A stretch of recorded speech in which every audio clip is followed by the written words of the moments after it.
नांदेड लोकसभेसाठी प्रचार शिगेला पोहोचला आहे। 20 तारखेला पंतप्रधान नरेंद्र मोदी यांची सभा आहे आणि याच विषयावर बोलण्यासाठी आपल्यासोबत खासदार प्रतापराव पाटील चिखलीकर आहेत।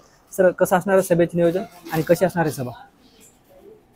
भारतीय जनता पक्षाच्या सगळ्या सभा त्या मोठ्या होतात आणि जोरात होतात, हे काही मी सांगण्याची आवश्यकता नाही। अमित शाह साहेबांची सभा बघितली की 50,000च्या वर संख्या त्या ठिकाणी होती। भारतीय जनता पक्षाला देशाने स्वीकारलेलं आहे आणि देशाने ठरवलं की अबकी बार 400 पार। त्यामुळे मोदी साहेबांची सभा नांदेडला अतिभव्य होईल, प्रचंड होईल, लोक प्रतिसाद देतील, लोकांच्या मनात मोदी आहे।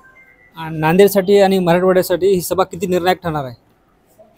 असं आहे की हिंगोली आणि नांदेड लोकसभा मतदारसंघासाठी ही सभा आहे। आता मोदीजीचं नेतृत्व निर्णायक आहे, त्याच्यामुळं सभा कशी ठरेल ही मी सांगायची गरज नाही ना। हे बूस्टर दोष आहे। मोदीजीच्या नावाने लोक तयार आहेत, पण मोदीजी येऊन सांगतायत ही आणखी आनंदाची गोष्ट आहे। त्यामुळे सभा चांगली होईल।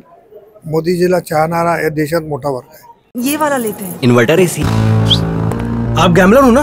गैम्बलर? जुआ खेलते हो ना? तुम जुआ खेलते हो? अरे नहीं, ये तो कुछ भी बोले जा रहे हैं। इतनी महंगी और नाजुक एसी खरीद कर स्टेबलाइजर नहीं लोगे तो ये जुआ नहीं हुआ तो क्या हुआ? सिर्फ एक फ्लक्चुएशन आपके इन्वर्टर एसी के पार्ट्स को डैमेज कर सकता है। उसे वी गार्ड से सुरक्षित रखिए। V guard, India's number 1 stabiliser. Sir, काँग्रेसचे उमेदवार वसंतराव चव्हाण यांनी टीका केली। ते म्हणाले की काँग्रेस मजबूत आहे, अमित शहांना माझ्या घरापर्यंत, दारापर्यंत, नायगावपर्यंत यावं लागतं। काय सांगा? आता मी त्याचं उत्तर मी उमेदवार असल्यामुळं त्या भाषेत देऊ शकत नाही। त्याच्यात त्यांचा मोठेपणा असेल तर त्यांनी तो तसाच करावा, याच्यापेक्षा मला काही उत्तर द्यायचं नाही। सर, राजकीय वर्तुळात अशी चर्चा आहे की काँग्रेसचे काही पदाधिकारी असतील, कार्यकर्ते असतील, लोकप्रतिनिधी असतील, छुप्या पद्धतीने आपल्याला पाठिंबा देतात। काय तथ्य आहे? विषय असा आहे, मागची निवडणूक आपण बघितली, चव्हाण साहेबांच्या विरोधामध्ये, चव्हाण साहेबांच्या म्हणजे अशोकराव चव्हाण साहेबांच्या विरोधात मी होतो आणि तेवढ्या कठीण प्रसंगाला मी जिंकलो। याचा अर्थ लोकांच्या मनात मोदी प्रेम आहे।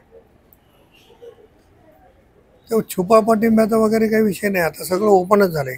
मागच्या निवडणुकीत छुपा पाठिंबा होता, या निवडणुकीत नाही। या निवडणुकीत सगळं ओपन पाठिंबा काँग्रेसचा सगळ्यांचाच आहे। सगळ्यांनाच मोदी पाहिजे, त्याच्यामुळे तो काही विषय नाही। निश्चित हे होते खासदार प्रतापराव पाटील चिखलीकर। नरेंद्र मोदी यांची सभा भव्य पार पाडणार आहे आणि काँग्रेसही आम्हाला पाठिंबा देत असल्याचा दावा त्यांनी केला आहे। ज्ञानेश्वर लोंढे, TV9 मराठी, नांदेड।